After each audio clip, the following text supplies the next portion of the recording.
So hi everyone, welcome back to my vlog. मैं हूँ Ratna.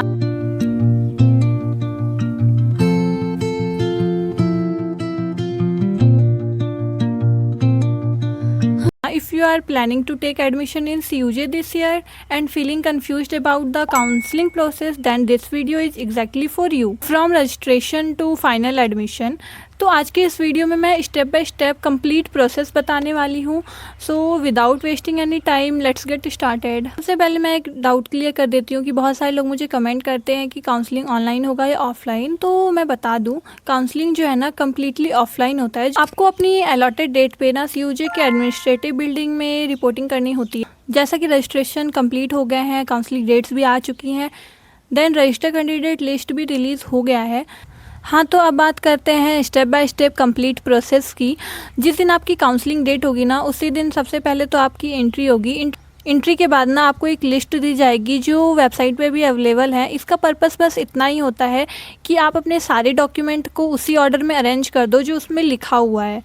Then आपको डॉक्यूमेंट वेरिफिकेशन के लिए बुलाया जाएगा एंड वहाँ पे जो ऑफिशियल्स होते हैं ना, उनके पास भी एग्जैक्टली सेम लिस्ट होती है, ताकि वो ना आपके डॉक्यूमेंट सारे मैच करके टिक करते जाएं। देखो, वेरिफिकेशन कैसे होता है मैं बताती हूँ। लाइक उनके पास जो लिस्ट है एंड आपके पास जो लिस्ट है, दोनों तो सेम होंगे। आप तो अरेंज करके रखे हो रहोगे। तो सबसे पहले जो एप्लीकेशन फॉर्म होगा, तो वो आपसे एप्लीकेशन फॉर्म मांगेंगे, तो आप उनको वो दोगे। देन फ़ोटो होगा, वो मांगेंगे, फिर आप दोगे।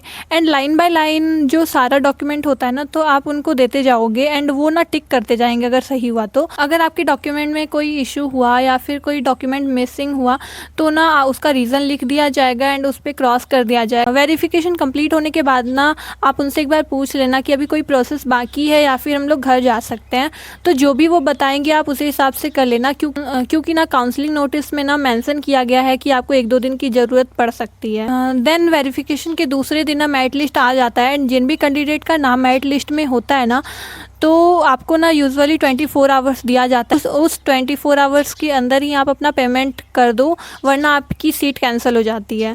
अगर आपका नाम मेरिट लिस्ट में नहीं आया और आपको लग रहा है कि आपके तो मार्क्स भी सही थे, देन आपके सारे डॉक्यूमेंट भी सही थे, तो इस सिचुएशन में आप ना सेकेंड अलॉटमेंट का वेट करना, क्योंकि वैकेंट सीट भी होती है जिनमें आपका नाम आ सकता है। थर्ड प्रोसेस ये है कि पेमेंट कंप्लीट करने के बाद एक और डेट आता है ओरिजिनल डॉक्यूमेंट सबमिशन का, एंड उस टाइम पे आपको फिर से कॉलेज जाना होता है।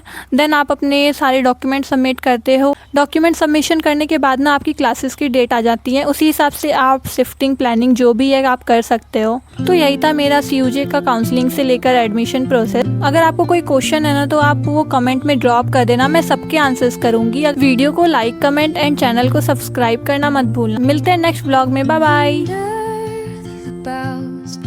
Where the shadows play, the